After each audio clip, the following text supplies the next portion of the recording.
welcome back to my channel. My name is Brittney Bundles, and today's video is going to go all over should you wash your bundles before selling them. I've gotten this question pretty frequently in the past. I haven't really gotten it so much as of recent, but I did get a question, I think like a few weeks ago, asking that question again. So I decided to go ahead and make a video. I don't believe that I made a full in-depth video about my opinion on washing bundles at this point. I can say that when I first started my hair business, I was a little conflicted as to what I should do as well. I didn't know if it would be better on my company to go ahead and wash out the bundles before I send them out. I didn't know if I should wash bundles before customers or clients decided to or opted into coming into the salon to actually pick up their hair versus ordering online. Like, I really didn't know. So I did experiment, I did trial and error, and I tried to go ahead and wash, not even tried, I decided to go ahead and wash bundles for my brother's girlfriend. She actually ordered hair through me, and I went ahead and I washed out the hair, and I put my brand new material on. I let the hair air dry for about 2 to 3 days, and I sent it out. She lived in the same city, but I wanted to just try it out and see how everything would work. And I can tell you that I wish that I did not wash the hair. Why? The curl pattern didn't look the same as it did online, because the website that I had, I placed pictures on that website of the hair right from its delivery stands. Meaning that as soon as I got the hair in the mail from my vendor, I took pictures of it, putting my branding items on it, and like many of us do, and I went ahead and I took pictures to put on my website. But if you wash the hair, a lot of times it looks completely different than if you take pictures of the hair in its original state, because when you wash hair, typically the curl pattern loosens a little bit. It's not going to go away if it's quality hair, but it can loosen a little bit. It can dry in a different pattern, especially even if it's straight hair. You may have receive the hair in its natural state or in the state that it was delivered in, and it could be straight, and then you go ahead and you try to resell it after you wash it, and it may not be straight anymore. It may have like a little bit of a kink or a curl or a body wave effect to it. So I'm just saying that was my experience. So not only did the curl pattern look a little different, it was still really pretty and she was still pleased with it, but I wish that I would have went ahead and waited and just sent the hair out how I received it after inspection, and then allowed my client and customer to go ahead and wash the hair if that's something they decided to do. So in this video, I'm going to be sharing more of my experiences and explaining what I think as far as if you should wash extensions before you send them out. So if you are interested in this video, be sure to give it a big thumbs up. Please make sure that you are subscribed, and let's get right into the video. Okay, so the first thing that I want to touch on is like I mentioned before we actually got into the video, I'm sure most of you can guess what I'm going to say as far as if I do recommend you washing the hair or if I don't before you send it out. And if most of you guess I don't recommend you washing the hair, then you are absolutely correct. I don't recommend you doing so. I did put 2 notes here, and I'm looking at my notes right now. I put that it reduces the mildew, chance of mildew, and it also minimizes breakouts from your product. So I want to touch on those 2 areas for a moment. When you wash hair and you don't allow it to dry and you package the hair right back up in the plastic bag that it came in and then go ahead and ship it out in the mail, you do run a risk of having your hair smell like mildew.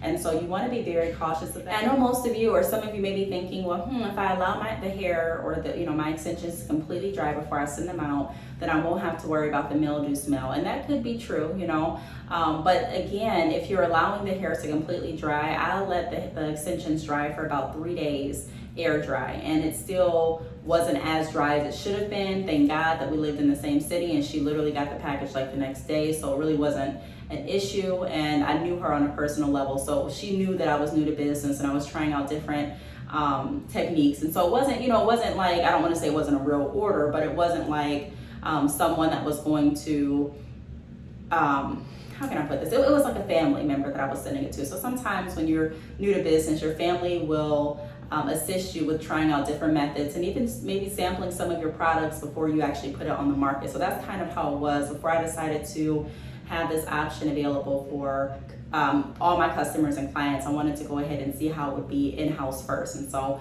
she was like my in-house reference that I collaborated with to see how that method worked. Now, again, the hair turned out great. The hair was delivered fine. She had it installed. It was beautiful. The curl pattern still was beautiful, even though it didn't look like how I received it because I washed it and conditioned it before I sent it out. But I'm saying that if you are thinking about washing and conditioning the extensions and allowing it to air dry, then also consider the shipping time frame and how that will impact it. So if you have set an expectation on your website that you're going to send out the hair within 1 to 2 business days, keep in mind that that may not work if you are going to pre-wash and condition the extensions, because you're going to need to wait until they completely dry to avoid the mildew smell and to avoid kind of just like I want to say a mess with your extensions, because you don't want it to smell like mildew and you don't want them to completely mildew either. You want everything to be great for the customer and or client that is going to be receiving their package. Just like you, if you're ordering something, you typically want what it is you order. So if you order something online, I know especially if you're going to a restaurant and you see pictures of a certain food that you want or a certain drink, more than likely you're going to want that food to look like the picture and the drink that you saw on the menu. So kind of the same analogy there.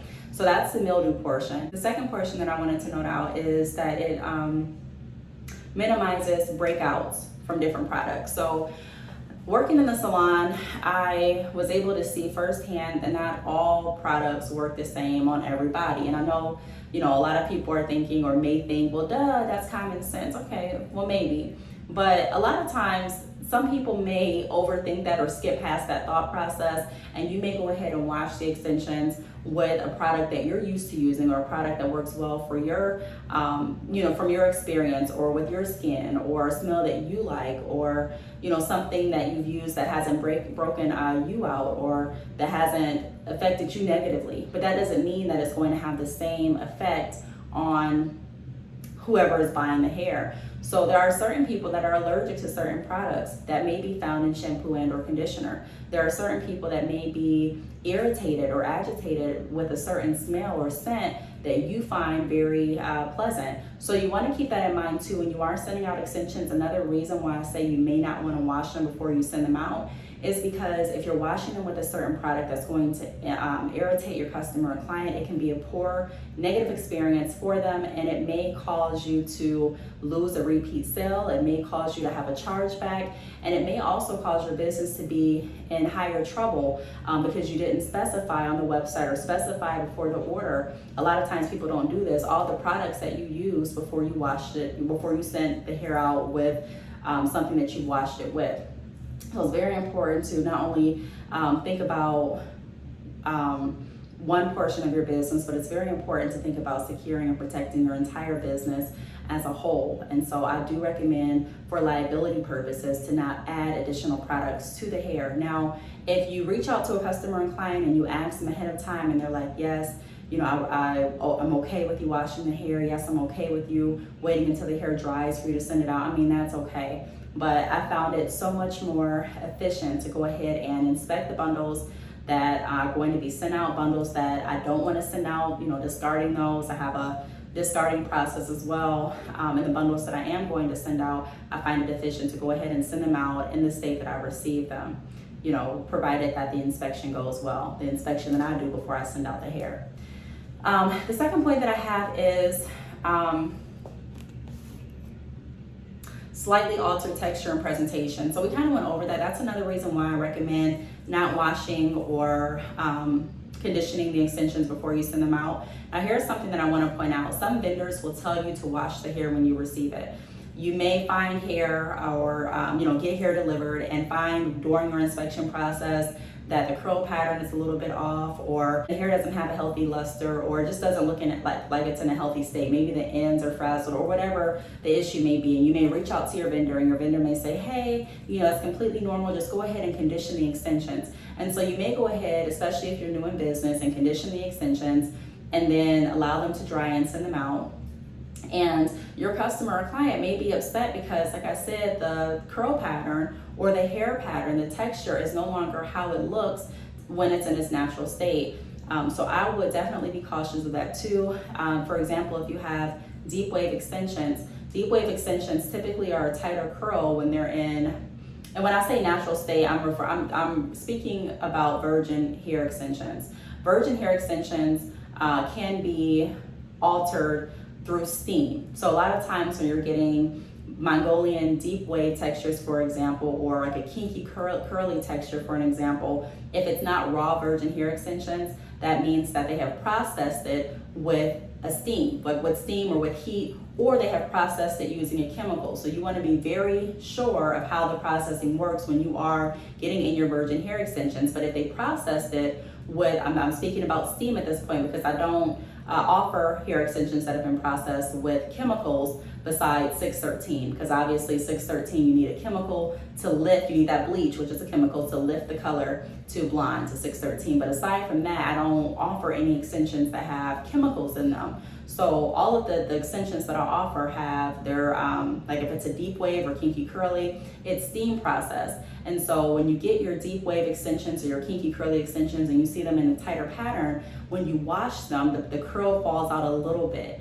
And so a lot of clients and customers like that, but they still like to be able to see the hair in its initial state. There may be people that are wanting to sell hair through your business, and they're wanting to take pictures for their customers and clients, and they're wanting to take pictures with the curl pattern just how you received it, like right after you received it from your vendor after the steam processing. So be mindful of that too. Another point that I want to point out is some clients will be upset if the bundles are pre-washed. So we kind of talked about that. You know, everyone has a different purpose as to why they're purchasing bundles. There may be some people that are purchasing bundles to have in stock at their salon so that they can sell hair in a bundle with their services. So if you get your hair done on Wednesday, for example, then we'll do a sew-in and 3 bundles for X amount of dollars. Or, you know, so some salons, some stylists prefer to have hair on hand to offer as a convenience tip and a bundle package to their clients, which is a great idea.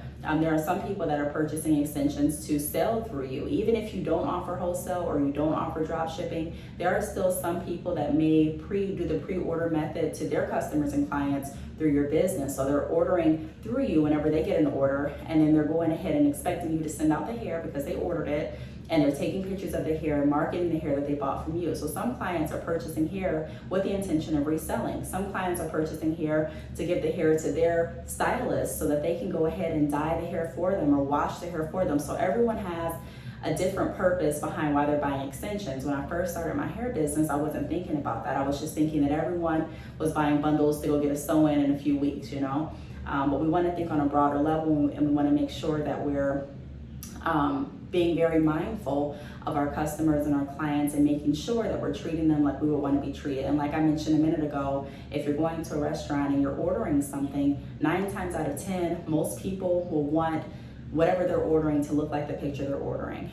It's just like if you're ordering a shirt too offline, you know, more than likely you're going to want the shirt to look like how it was advertised. So it's all about making sure that you're sticking true to what you're advertising and making sure that you're setting the right expectations. If you're posting a picture that your hair is not going to look like once it's delivered, that's not setting a true expectation. So you do want to make sure that you do have a clear picture of what your customers and clients are going to receive, because if not, you may have gotten that purchase, but it may stop you from getting repeat purchases in the future.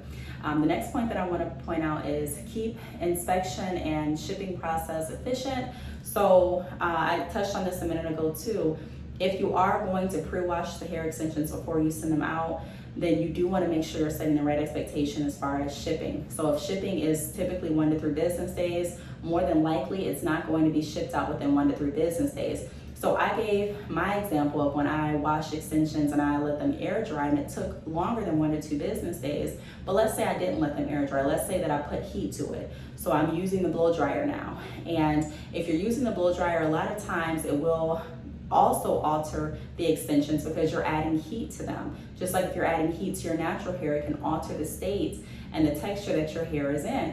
So you want to be mindful of that too, because you may get in a position where yes, the extensions are dry now, but now they look even different than when you washed them, because you not only wash and condition them and let them dry, but then you put heat on top of them so that you can send the hair out sooner. So yes, you set the right expectation as far as your shipping time frame, but the hair still does not look like what your customer and client is expecting. Now, you could go another step up and you could give your customers and clients an option as to if they want to wait longer for the extensions to be washed. You can do that, but then again, like I said, it goes back to thinking about, well, what products are you using? Are those products going to be okay with your customer and client? Are they going to have a breakout because of the products? Are they going to find the smell not enjoyable? I mean, there's just so much to consider. So I would definitely not, if you can avoid it, I would go ahead and avoid washing the extensions before sending them out. And then allowing your customers and clients to know that the expectation is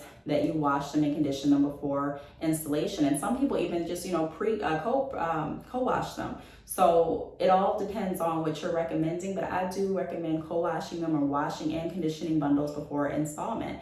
So I have on my hair care instructions just that. And I also have instructions on how to care for the extension. So it's important to send the instructions or advise your customers and clients how to take care of the investment that they're making, which is the extensions that they're purchasing from you.